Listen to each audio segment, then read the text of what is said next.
प्रजानुरंजको नृपः। प्रस्तुत पाठ महाकवि कालिदास विरचित रघुवंश महाकाव्यम के प्रथम सर्ग से लिया गया है। रघुवंशम में कालिदास ने रघुवंश के राजाओं के गुणों का वर्णन किया है और बताया है कि शासकों में कौन से गुण होने चाहिए। प्रजानुरंजक मतलब प्रजा से प्रेम रखने वाला। शासक का प्रमुख धर्म है प्रजा का पालन करना। मैं आपको पाठ के पहले पूरे श्लोकों के सस्वर वाचन के साथ उनका अनुवाद बताऊंगी और फिर पाठ के सभी प्रश्नों के उत्तर बताऊंगी। वीडियो को अंत तक देखिए। यह रघुवंश महाकाव्यम का प्रथम सर्ग का 7वां श्लोक है और हमारे पाठ में पहला श्लोक है। त्यागाय संभृतार्थानां सत्याय मितभाषिणां यशसे विजिगीषूणां प्रजायै गृहमेधिनाम्। रघुवंश के राजा त्यागाय त्याग के लिए संभृत अर्थानाम अर्थ को धन को इकट्ठा करते थे। सत्याय मितभाषिणां सत्य के लिए कम बोलते थे। यश से विजिगीषूणां और यश प्राप्ति करने के लिए विजय की इच्छा करते थे। प्रजायै गृहमेधिनाम् और प्रजा के लिए संतान प्राप्ति के लिए केवल गृहस्थ जीवन अपनाते थे। चतुर्थी विभक्ति का प्रयोग है इसमें। चतुर्थी का अर्थ है के लिए, त्यागाय, सत्याय, यशसे, प्रजायै, सभी में चतुर्थी विभक्ति है, एक वचन है। शैशवेभ्यस्त विद्यानां यौवने विषयैषिणां वार्धके मुनिवृत्तीनां योगेनान्ते तनुत्यजाम्। कालिदास कह रहे हैं कि जो बचपन में ही शैशव में ही विद्याओं का अभ्यास करने वाले थे, यौवने युवावस्था में विषयों की विषय भोगों की इच्छा करने वाले, ऐशिणाम इच्छा करने वाले थे, वार्धके बुढ़ापे में मुनिवृत्ति नाम मुनियों के समान आचरण करने वाले थे, और अंत में योगेन तनुत्यजाम योग के द्वारा शरीर को छोड़ने वाले थे। शरीर का त्याग अंत में योग के द्वारा करते थे। ऐसे रघुवंश के राजाओं का ये वर्णन कर रहे हैं। तीसरा श्लोक। रघूणाम अन्वयं वक्ष्ये तनुवाग् विभवोऽपि सन् तद्गुणैः कर्णमागत्य चापलाय प्रचोदितः। कालिदास जी कह रहे हैं कि मैं रघूणाम अन्वयं वक्ष्ये, मैं रघुओं के वंश का वर्णन कर रहा हूँ।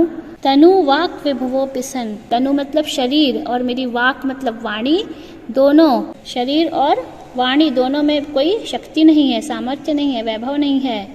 लेकिन तद्गुणे ही कर्णम आगत्य, लेकिन उनके गुणों ने कर्णम आगत्य मेरे कान में आकर के चापलाय प्रचोदित, मुझे चंचलता करने के लिए, उनको गुणों का वर्णन करने के लिए मुझे प्रचोदित प्रेरित किया।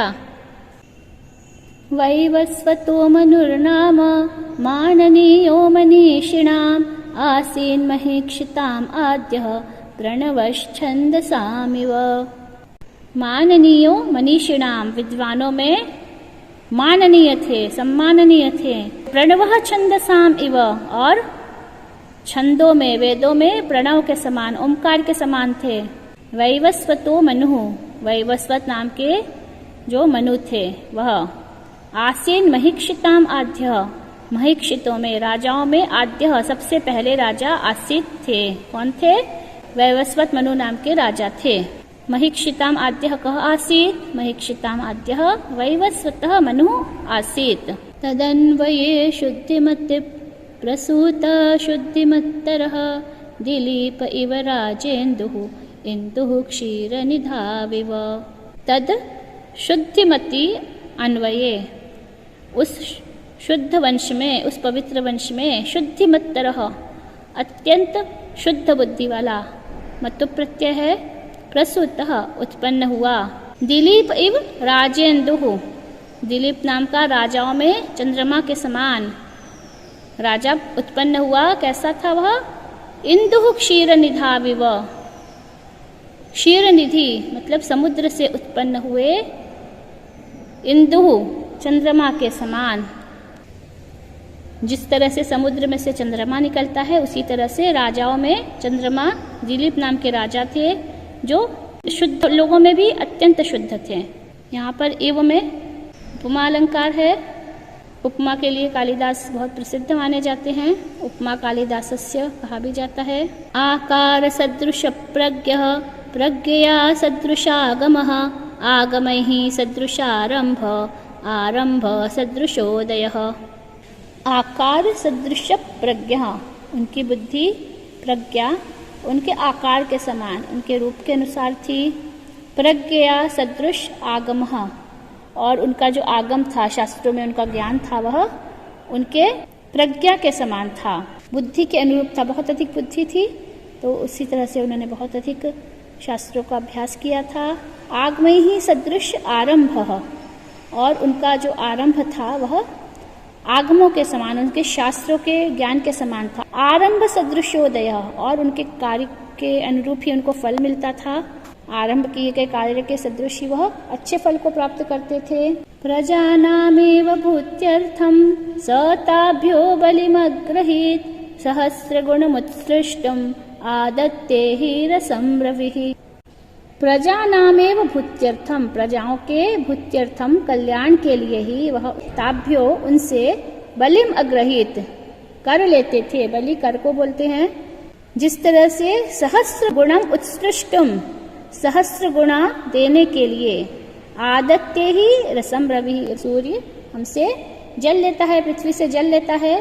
प्रजानामेव भूत्यर्थम, प्रजाओं के कल्याण के लिए ही सताभ्यो बलिम अग्रहीत, वह उनसे कर लेते थे। बलि कर को बोलते हैं। सहस्र गुण मुत्सृष्टम आदत्ते ही रसम रवि, जैसे रवि सूर्य आदत्ते लेता है रस जल, सहस्र गुणम उत्सृष्टम सहस्र गुणा वापस देने के लिए। सूर्य की गर्मी से पृथ्वी का जो जल है वह भाप बन करके आसमान में जाता है और वहाँ बादलों के रूप में एकत्रित होता है। वहाँ से फिर बारिश होती है और उस बारिश से पृथ्वी पर अन्न उत्पन्न होता है, हरियाली होती है, हमको सहस्त्र गुना उससे मिलता है।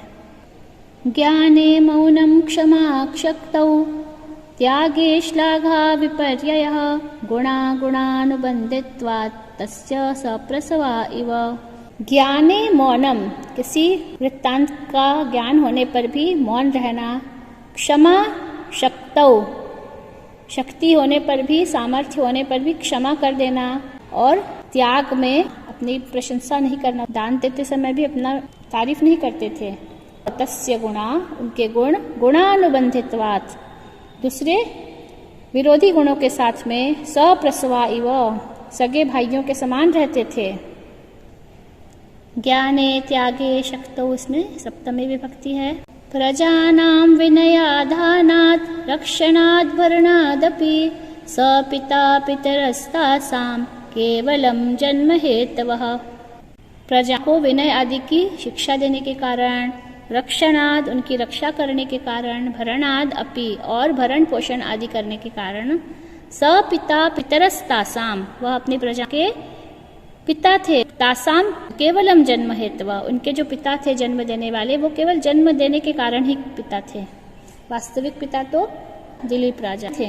द्वेष्योऽपि सम्मत शिष्टस्तस्यार्तस्य यथौषधं त्याज्यो दुष्टः प्रियोऽप्यासीद् अंगुलीवोरगक्षता।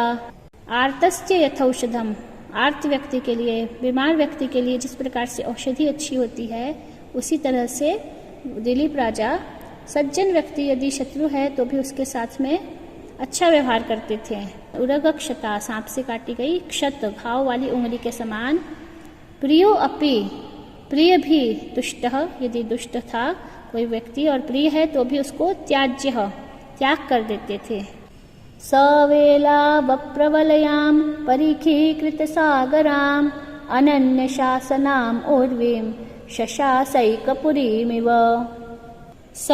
उन राजा दिलीप ने चारों ओर का जो समुद्र के किनारे का तट है उसको ही परकोटा बनाने वाली, परीखीकृत सागराम और समुद्र को ही परकोटे के चारों ओर की खाई बनाने वाली, अनन्य शासनाम जिसका कोई और शासक नहीं है ऐसी, उर्विम उर्वरित पृथ्वी को ही, सशासई उन्होंने शासन किया, एक पुरीम इव एक पुरी के समान। पूरी पृथ्वी पर उनका एक छत्र साम्राज्य था। इनका राजा दिलीप का, दिलीपस्य। जिन छात्रों के पास पुस्तक नहीं है उनके लिए मैं शब्दार्थ भेज रही हूँ। ये पाठ के पीछे लिखे हुए शब्दार्थ हैं, आप इनको अच्छी तरह से पढ़ लीजिए, चाहे तो अपनी कॉपी में लिख लीजिए।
अगले वीडियो में मैं आपको इस पाठ के सभी प्रश्नों के उत्तर और सभी अभ्यास कार्य बताऊंगी।